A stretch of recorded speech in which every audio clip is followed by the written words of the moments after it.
Bonjour, bienvenue pour un nouvel épisode des Sages-Faire.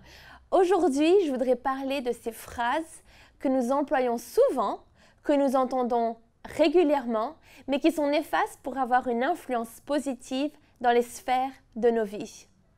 Elles ne nous aident pas dans notre leadership. Nous ne le réalisons pas malheureusement l'impact qu'ont ces petits mots que nous disons de façon innocente. On dit certaines choses sans se rendre compte, parce que c'est courant de les dire. Tout le monde le dit. Cela sort de notre bouche, les gens autour de nous le disent. Et même si tu dis ces choses juste comme cela, un peu vite, en disant que ce n'est pas si grave, elles ont tout de même un effet néfaste. Tu pourrais te dire, pourquoi est-ce que ces petites choses que je dis ont tellement d'importance ? Ce que l'on dit reflète ce que nous croyons. Il y a de la puissance de la vie et de la mort dans nos paroles. Et aussi parce que parfois ces choses que nous disons ne sont pas toujours vraies. Alors la première que l'on va regarder, c'est « je n'ai pas le temps ». Je n'ai pas le temps de faire ci, je n'ai pas le temps de faire ça. Je n'ai pas le temps ou bien est-ce plutôt « je ne prends pas le temps ». Est-ce que tu dis souvent « je n'ai pas le temps de faire du sport » ou « j'ai pas le temps de voir mes amis, de leader un connect » ou de servir à l'église, de sortir au resto avec mon chéri, travailler sur ses priorités ou ses projets. Ou est-ce plutôt en réalité « je ne prends pas le temps de faire ces choses » ? Alors, on a tous 24 heures. J'ai pensé, je me suis dit plein de fois d'ailleurs, si seulement je pouvais avoir plus d'heures dans ma journée. Mais en réfléchissant, est-ce que cela m'aiderait vraiment ? Imagine-toi si tu avais 1 heure ou en plus, ou même peut-être même 6 heures en plus. T'imagines 6 heures en plus, tu en ferais quoi ? Comment est-ce que tu les utiliserais ? Je ne suis pas sûre que d'avoir plus de temps est toujours la solution.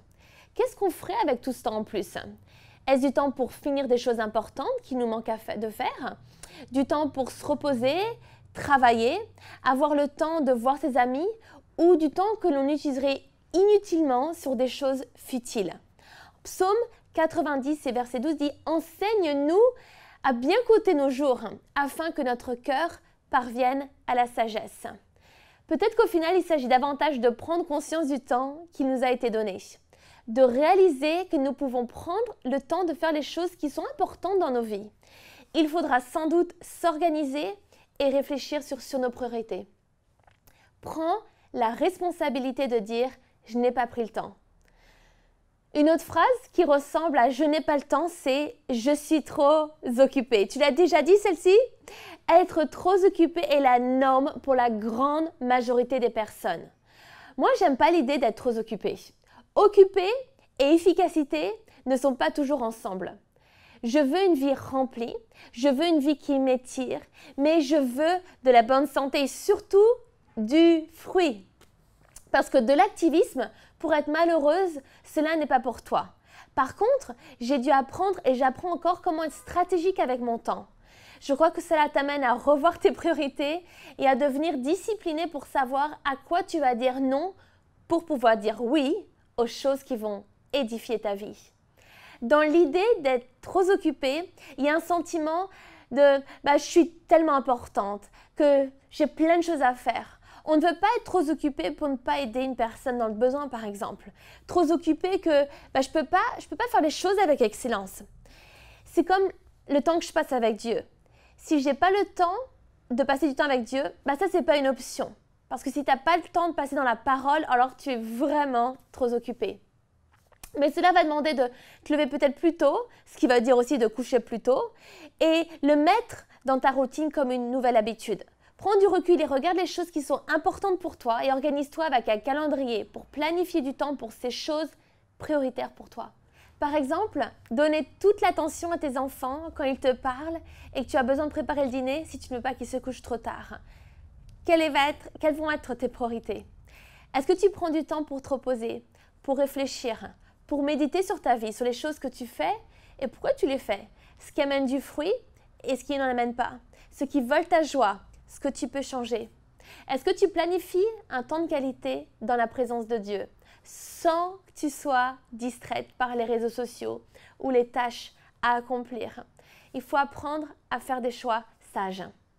Éphésiens 5 dit « Faites donc bien attention à la façon dont vous vous conduisez. Ne vous comportez pas comme des fous, mais comme des sages. Rachetez le temps, car les jours sont mauvais. C'est pourquoi ne soyez pas stupides, mais comprenez quelle est la volonté du Seigneur. Donc la question à se poser davantage face à une décision, c'est est-ce que c'est sage? Mets des limites sur ce qui pourrait facilement te prendre ton temps. On peut perdre facilement énormément de temps avec les réseaux sociaux. Donc mets une limite de temps sur ces moments spécifiques dans la journée où tu vas passer du temps dessus.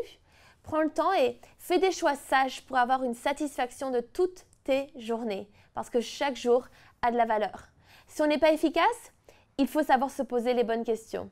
Il peut y avoir beaucoup de choses dans ta journée, mais est-ce que c'est fructueux?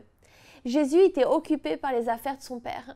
Il ne faisait et disait seulement ce qu'il voyait son Père lui enseigner.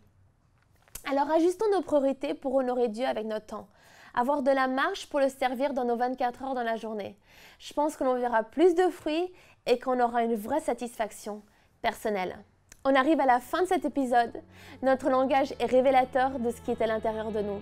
Alors je t'encourage à passer du temps avec Dieu pour qu'il te montre ces phrases, ces mots qui n'apportent pas de bons fruits dans ta vie et qu'il puisse t'aider à changer cela.